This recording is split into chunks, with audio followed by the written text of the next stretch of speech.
Vous avez eu vos diplômes, c'est bien. Mes félicitations à vous. Mais je voudrais vous rappeler ceci. On ne mange pas les diplômes. Avez-vous déjà rencontré quelqu'un sur la route qui a faim et vu son diplôme le nourrir? Certainement non. Alors restez concentrés. Beaucoup d'entre nous avons été élevés avec l'idée selon laquelle aller à l'école serait suffisant pour bien gagner sa vie plus tard.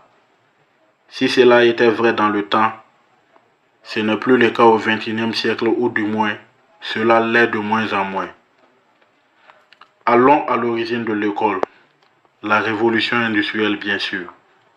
La révolution industrielle est un processus historique qui a fait basculer une société à dominance agraire et artisanale vers une société commerciale et industrielle. En d'autres termes, avant la révolution industrielle, l'économie était essentiellement basée sur l'artisanat et le travail de la terre.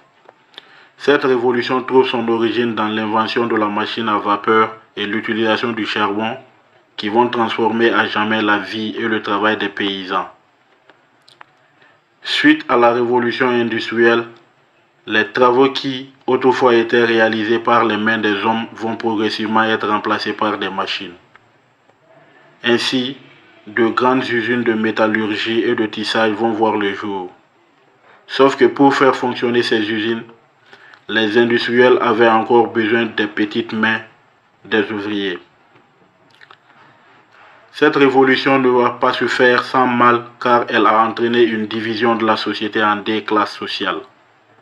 Une classe bourgeoise, ici nous parlons des chefs propriétaires d'industrie, et une classe ouvrière dont les conditions de vie et de travail étaient plus pénibles.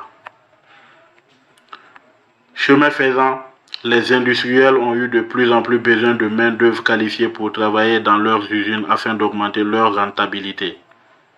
Et alors, bonjour l'école. Merci à vous.